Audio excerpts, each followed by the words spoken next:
Late last month, in late March, Brazil's Supreme Court ruled that the former president Jair Bolsonaro must stand trial for charges related to an alleged coup to overthrow the results of their 2022 presidential election. This coup plan was pretty substantive. A 884-page report by the federal police alleges that it entailed not only killing the winner of the presidential election, which is the current president, Luiz Inácio Lula da Silva, which is the third time he's been president of Brazil, by the way, the vice president, and a Supreme Court justice.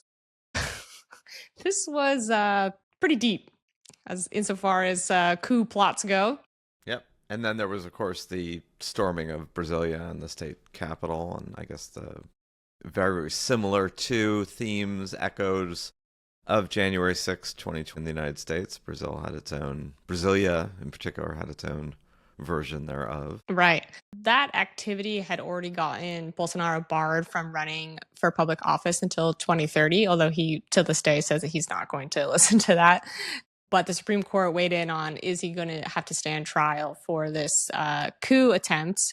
They said, yes, he's going to have to do it. And so the criminal proceedings for that started last week. So this is mid-April. He's not the only one that's facing charges. There are also a handful of high-ranking military officials. And it's actually the first time in Brazil's history that high-ranking military officials are going to have to stand trial for a coup or an attempted coup. So, Brazil was in dire straits a couple years ago, and now political scientists are noting that it's essentially back to business as usual there. So it just goes to show that some countries can come pretty close to the brink and recover quite quickly.